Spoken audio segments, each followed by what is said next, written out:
Bismillahirrahmanirrahim. Assalamualaikum warahmatullahi wabarakatuh. Alhamdulillahi ala ihsani wa syukru lahu ala taufiqihi wa amtinani. Asyhadu an la ilaha illallah wahdahu la syarika lahu ta'ziman li sya'ni wa asyhadu anna Muhammadan abduhu wa rasuluhu da'ila ridwani. Allahumma shalli alaihi wa ala alihi wa ashabihi wa ikhwani. Para ikhwan akhwat, para pemirsa Majelis Ta'lim dan Nur yang dirahmati oleh Allah Subhanahu wa taala. Kita melanjutkan bahasan kita tentang tafsir surat An-Nur dan kita sampai pada ayat ke-32. Pada ayat sebelumnya Allah Subhanahu wa taala telah memerintahkan kepada kaum mukminin, kaum mukminat untuk menundukkan pandangan mereka dan untuk menjaga kemaluan mereka. Setelah itu Allah Subhanahu wa taala menjelaskan tentang jalan keluar untuk bisa menjaga diri. Untuk bisa menjaga diri adalah dengan menikah. Menikah. Allah Subhanahu wa taala berfirman, "Wa ankihul ayama minkum was-salihina min ibadikum wa imaikum." Allah Subhanahu wa taala, dan kawinkanlah orang-orang yang sendirian, al-ayyim, itu yang tidak punya istri, tidak punya suami. Wa ankihul ayama minkum, nikahkanlah orang-orang yang belum punya pasangan di antara kalian. Wassalihina min ibadikum wa imaikum, demikian juga nikahkanlah orang-orang yang saleh dari budak-budak kalian dan budak-budak laki-laki kalian dan budak-budak wanita kalian. Iyakunu fuqara yughnihimullahu min fadlih. Kalau mereka miskin, fakir, maka Allah akan mencukupkan mereka. Allah akan membuat mereka menjadi cukup, menjadikan mereka mampu. Wallahu yughnihullahu min fadlihi, dengan karunia Allah. Wallahu wasi'un alim, dan Allah maha luas dan maha mengetahui. Kemudian Allah berfirman setelah itu, wal yasta'fifil ladina la yajiduna nikahan hatta yughniyahumullahu min fadlihi.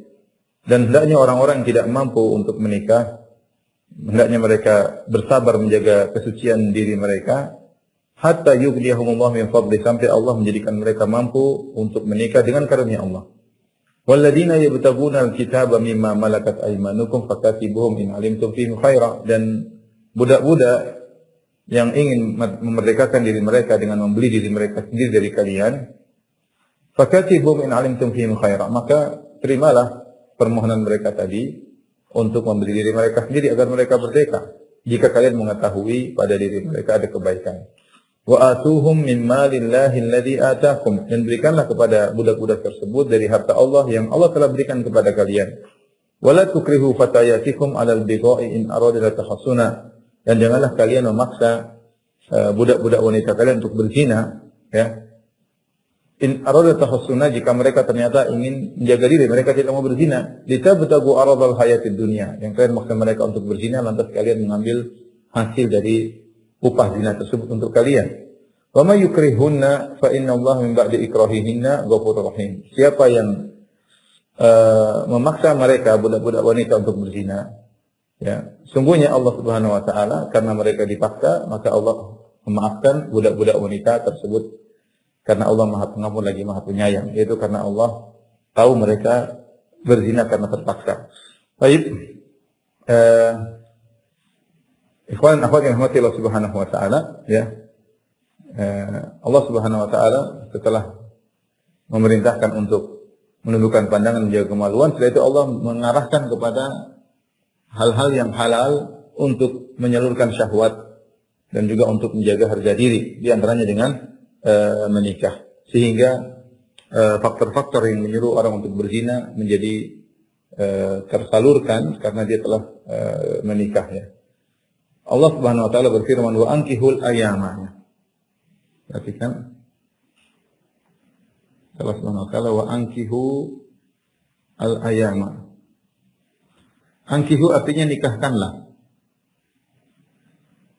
Jangan dibaca ingkahu. Kalau ingkahu artinya menikahlah dengan ayama. Tapi maksudnya sini menikahkanlah al-ayama.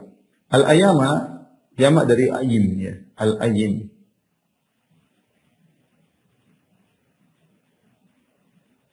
Al-ayyimu. Siapa al-ayyimu? Itu adalah orang yang tidak punya pasangan.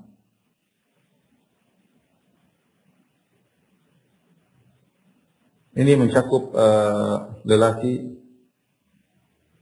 merdeka, ya, maupun wanita merdeka. Dan lelaki merdeka ini mencakup perjaka atau duda. Sama wanita merdeka juga mencakup gadis atau janda. Ya. Mereka ini semua yang tidak memiliki pasangan. Sebut al-ayyim, jamannya al-ayyama. Wa ankihul ayyama, ya.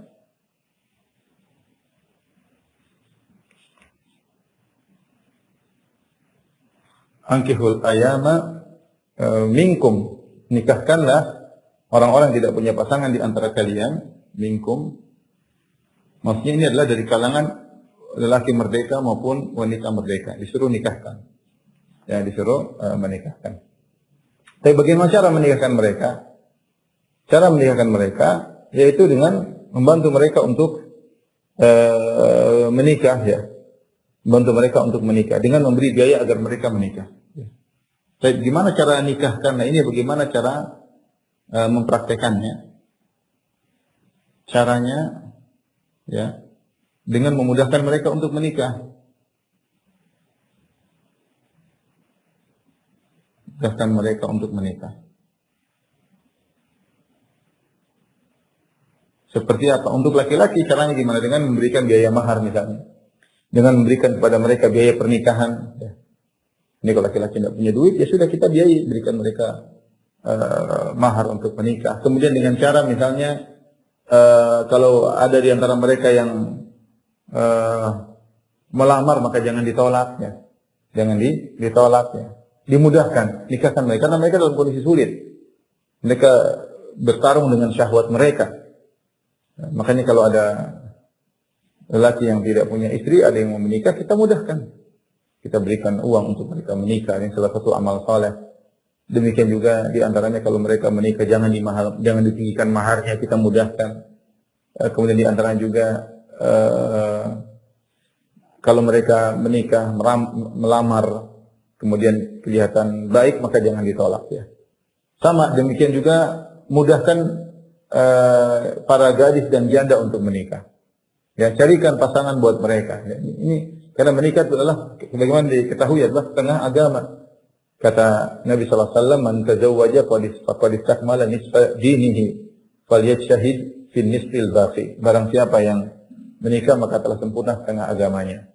Maka hendaknya dia bersungguh-sungguh untuk menyempurnakan sisa setengah agamanya lagi. Orang kalau tidak punya pasangan kasihan hidupnya. Baik perjaka, baik janda, ya, kehidupan mereka sulit. Tapi kalau ada pasangannya, ada yang mengayomi. Baik lelaki, kalau punya istri-istrinya mengayominya, mengurusinya, ya, mencucikan bajunya, yang mengatur kehidupannya. Demikian juga janda, kalau janda atau wanita tanpa suami kasihan. Ada yang mengayominya, yang mencari nafkah buatnya. Oleh karenanya, ketika kita memudahkan pernikahan, maka kita melakukan amal saleh. Mudahkanlah pernikahan al-ayama, ya, baik laki-laki maupun perempuan yang belum nikah, baik janda maupun perjaka, gadis ataupun janda, perjaka ataupun duda, maka hendaknya mudahkan nikah mereka. Kemudian kata Allah juga, wa qalihina min ibadikum.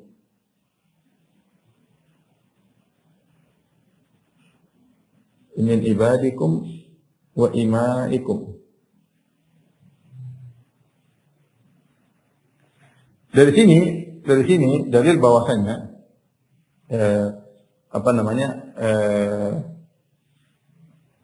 min babi aula, lebih jika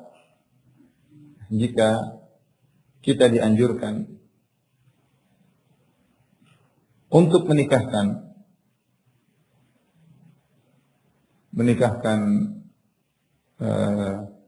lelaki atau wanita yang tidak punya pasangan,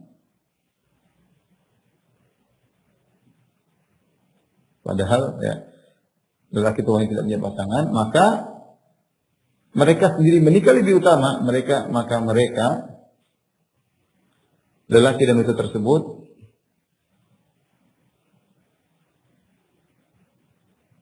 tersebut inisiatif untuk menikah secara sendiri itu lebih utama untuk menikah.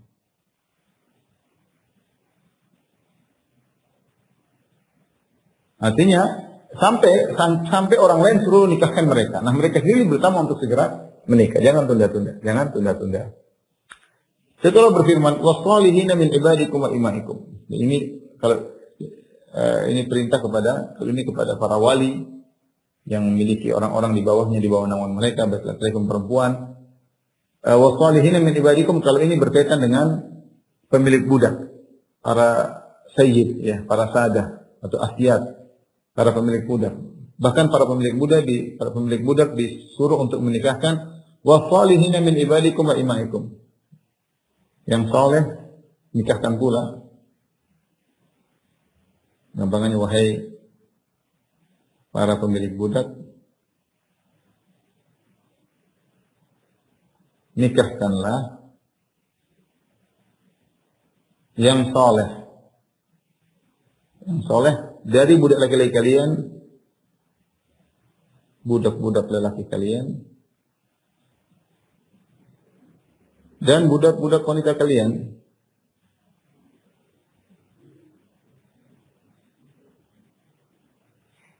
Budak-budak wanita kalian, ya. Jadi pemilik budak juga dianjurkan untuk menikahkan budak-budak mereka. Oh, ini pembahasan sekarang tidak begitu penting karena zaman sekarang sudah hampir tidak ada. Saya tidak tahu ada budak lagi di zaman sekarang, ya. Baik, apa yang dimaksud dengan yang soleh di antara mereka? Apa maksudnya yang soleh ini? Ya, yang soleh ini maksudnya soleh secara agama. Kemudian yang kedua maksudnya soleh itu layak, soleh atau layak untuk menikah. Ya, jadi kalau mereka memang layak untuk menikah dan pantas untuk menikah, maka nikahkan. Demikian juga agama mereka baik. Maksudnya apa? Soleh layak untuk menikah itu jangan sampai ternyata misalnya tidak cacat, misalnya tidak tidak punya kekurangan, ya. Misalnya ya macam-macam. Kalau tidak layak untuk menikah maka jangan nikahkan. Tapi kalau layak untuk menikah maka segera nikahkan. Ya. Soleh secara agama ya mereka juga soleh, ya. Sehingga ketika sebagai balasan bagi mereka, ya, untuk segera dinikahkan. Kenapa dipilih kata soleh di sini? Tafsiran soleh secara agama, Biblia mengatakan jika mereka soleh, para budak tersebut soleh, maka beri ganjaran pada mereka untuk segera dinikahkan. Berarti mereka pantas untuk menikah, ya. Atau pendapat seperti Tahir bin Asyur, maksudnya soleh, itu jika mereka soleh dan tidak berzina, maka jangan sampai dianggap tidak perlu dinikahkan. Jangan sampai dianggap tidak perlu dinikahkan. Ya, karena sebagian orang mungkin kalau budaknya soleh ya sudah dia nggak akan berzina, budak laki-laki tidak berzina, budak wanita tidak berzina, ngapain kita nikahkan? Kata Tahir bin Asyur, justru mereka harus dinikahkan untuk menjaga kesolehan mereka.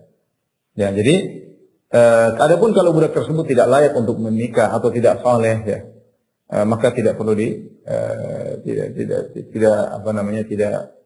tidak perlu dinikahkan karena khawatir sudah menikah kemudian ternyata tidak layak, agamanya tidak benar dan yang lainnya. Baik, ini wassalihina min ibadikum wa imaikum. Kemudian kata Allah Subhanahu wa taala, "Iyakunu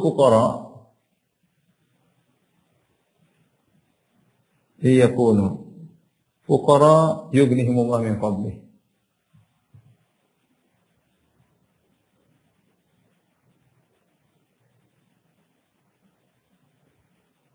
Dan sebelumnya di sini Allah Subhanahu wa taala mengatakan wa ankihul ayyama minkum wassalihina min ibadikum wa imaikum. Nikahkanlah budak-budak kalian dan budak-budak lelaki kalian, budak wanita kalian. Padahal dalam satu hadis Rasulullah SAW mengatakan la yaqulanna ahadukum abdi wa amati. Jangan sekali-kali seorang dari kalian berkata kepada budaknya, ini adalah budakku, ini adalah budak wanitaku. Ya, abdi wa amati. Ini diantara adab ketika berbicara. Ya, karena ketika dia mengatakan ini hambaku, ya, yang cocok untuk mengucapkan demikian adalah Allah Subhanahu wa taala. Pun manusia mengatakan kepada budaknya ini hambaku, maka dilarang oleh Nabi Shallallahu Alaihi Wasallam. Ya.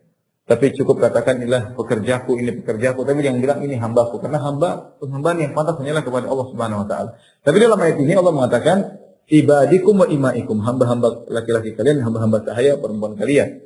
Kata para ulama tidak ada pertentangan, karena yang dilarang jika seorang berbicara tentang budaknya sendiri, dia mengatakan ini budakku, ini hambaku, ini tidak boleh. Tapi kalau orang lain yang mengatakan tidak jadi masalah. Seperti Allah mengatakan hamba-hamba kalian, budak-budak kalian. Allah yang mengatakan, bukan dia mengatakan tentang budaknya sendiri. Ini yang dilarang. Ya. Seperti sabda Nabi SAW, la tamna'u ima Allahi masajid Allah. Jangan kalian melarang hamba-hamba Allah ya, untuk pergi ke masjid ya, karena semua adalah hakikatnya hamba-hamba Allah. Dan jika Allah mengatakan hamba-hamba kalian, tidak jadi masalah. Yang dilarang adalah jika seorang berkata terhadap budaknya sendiri, ini adalah hambaku. Ini yang dilarang, tidak beradab. Karena yang pantas untuk dikatakan hamba hanyalah kepada Allah, hamba Allah. Baik, ayat berikutnya atau lanjutan dari ayat ini, yakunu fuqara yughnihimullahu min fadlih. Jika mereka miskin,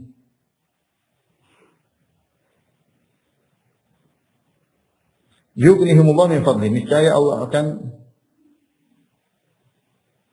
akan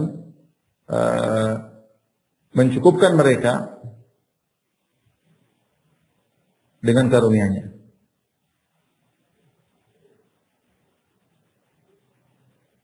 Kemudian wallahu wasi'un alim.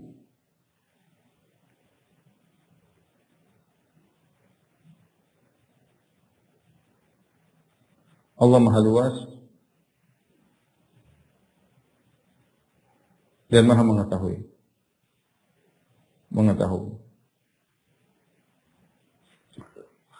Baik, jika mereka miskin, mereka di sini siapa? Mereka di sini jika mereka miskin, Allah mengatakan maksudnya adalah al-ahrar. Al-ahrar.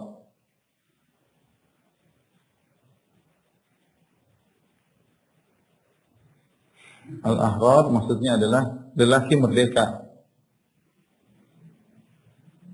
Bukan maksudnya mereka di sini mencakup seluruhnya, baik budak lelaki, budak wanita, wanita janda, wanita gadis.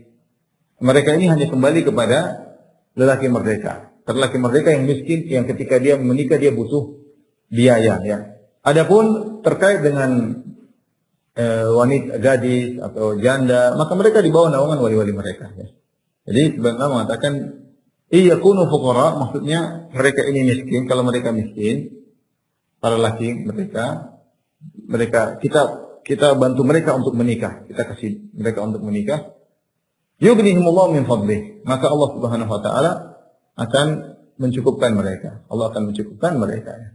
Ini tidak terkait dengan para budak, karena para budak tidak dikatakan kaya dan miskin, karena harta budak adalah milik tuan mereka. Harta budak atau budaknya milik tuan mereka, bisa diperjualbelikan, dan harta budak tersebut lebih utama lagi adalah milik tuan mereka. Jadi iyakunu fuqara maksudnya lelaki merdeka. Kalau mereka miskin, maka Allah akan cukupkan mereka. Sehingga sebagian salaf, kalau tidak salah diriwayatkan Ibnu Mas'ud radhiyallahu anhu berkata, "Iltamisu al-ghina fin nikah." Carilah kecukupan, yaitu kekayaan dengan menikah. Salah satu sarana agar kita bisa mendapatkan rezeki yang banyak adalah dengan menikah. Allah yang mengatakan demikian, iyakunu fuqara. Kalau mereka fakir, ya. Terus kita nikahkan, kita bantu untuk menikah. Niscaya suatu saat mereka akan kaya. Jadi jangan bantu untuk menikahkan mereka, jangan ragu untuk membantu menikahkan mereka. Yang penting terjadi pelaksanaan pernikahan. Kalau mereka sudah menikah, Allah akan mudahkan. Ya. Min fadlihi, dari karunia Allah Subhanahu wa taala. Kemudian Allah tutup agar kita tidak suudzon, kata Allah, Allahu wasi'un alim. Sungguhnya Allah Maha luas. Maha luas. Ya. Sungguhnya Allah Maha luas. Maksudnya luas karunia-Nya, pemberiannya. Ya. Tapi Allah mengetahui siapa yang berhak. Tapi Allah mengetahui siapa yang berhak diberi kecukupan.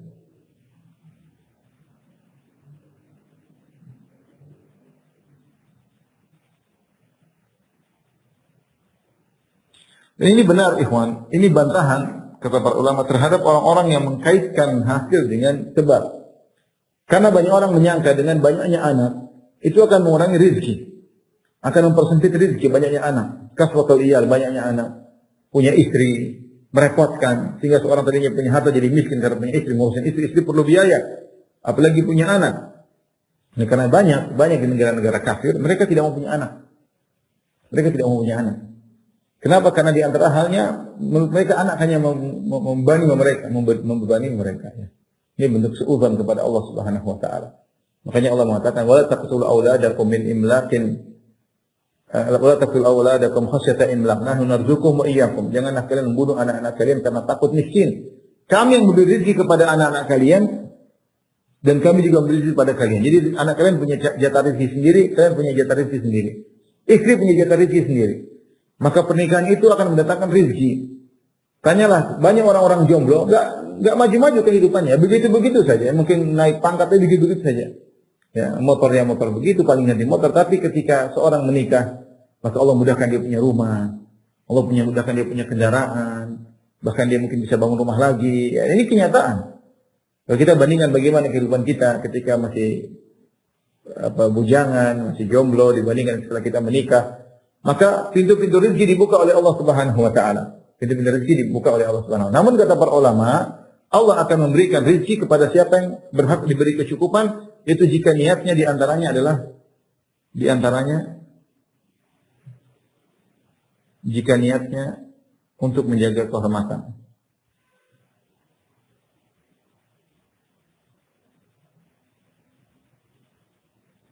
Jadi ini bukti nyata yang dialami oleh banyak orang setelah mereka menikah, rezeki mereka semakin lancar. Ini tidak bisa pakai nalar. Kalau nalar kita, kalau kita hidup sendiri lebih kaya, punya istri kita biaya istri, punya anak kita habis biaya untuk anak-anak. Tapi kenyataannya tidak demikian.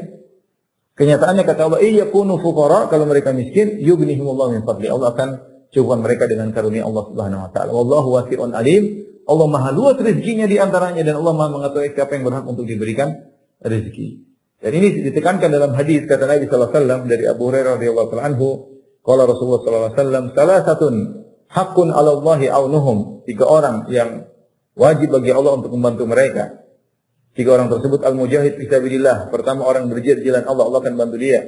Wal mukatab alladhi yuridul ada, atau al-mukatib alladhi yuridul ada, yaitu budak yang al-mukatab, budak yang ingin merdekakan dirinya, maka Allah akan bantu dia. Dan yang ketiga, an-nakih alladhi yuridul afaf, orang yang menikah yang ingin menjaga harga dirinya, maka Allah akan bantu mereka, ya.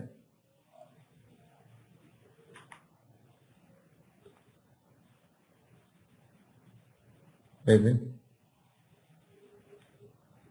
Win.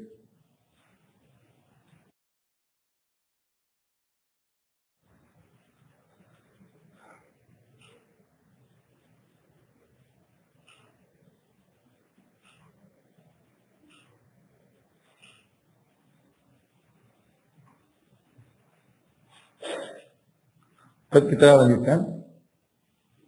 Allah Subhanahu wa taala berfirman setelah itu, ya. Jadi ya, kita ingatkan bahwasanya pada para jomblo untuk segera menikah. Tidak usah ragu-ragu. Tidak harus kaya kalau menikah itu. Yang penting punya kendaraan, meskipun cicil. Yang penting punya rumah, meskipun ngontrak. Yang penting bisa kasih makan istri, nikah. Insya Allah rezeki akan dibuka setelah itu. Yang penting dan kita menjaga diri kita, ingin punya anak-anak yang saleh. Allah tahu niat kita tulus, akan dimudahkan oleh Allah Subhanahu. Allah Maha pemberi rezeki. Jangan diukur dengan nalar kita. Kalau nalar kita memang nggak bakalan sampai. Nalar kita sebagaimana nalarnya orang-orang kafir yang mereka banyak tidak mau menikah. Banyak negara-negara sekarang kehabisan penduduk, tidak mau nikah. Negara-negara kafir. Ya, di beberapa negara, tapi mereka menyambut kalau ada orang pindah ke negeri mereka, seperti di Kanada, di Jepang saya tidak tahu apakah anak mereka ada, ya. Mereka seuzon kepada Allah Subhanahu Wa Taala. Secara logika mereka kalau anak banyak semakin menyusahkan kehidupan mereka, ya. Sehingga mereka benci dengan anak-anak, mereka tidak mau punya anak, ya. Kita tidak, alhamdulillah, kita yakin Allah Maha beri rezeki, yang penting niat kita benar. Kalau ada yang bertanya, Ustaz, sebagian orang menikah tidak kaya, Allah tadi mengatakan wallahu wasi'un alim. Allah Maha luas rezekinya, tapi Allah mengetahui siapa yang berhak untuk diberi rezeki oleh Allah Subhanahu Wa Taala. Maka luruskan niat ketika hendak menikah. Baik, ayat berikutnya, wal yasta'fifil ladzina la yajiduna nikahan hatta yughniyahumullahu min fadlih. Allah Subhanahu wa taala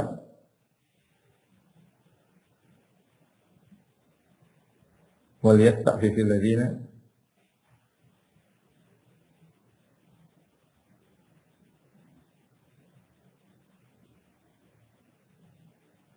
wal yasta'fifil ladzina la yajiduna nikahan hatta yughniyahumullahu min fadlih.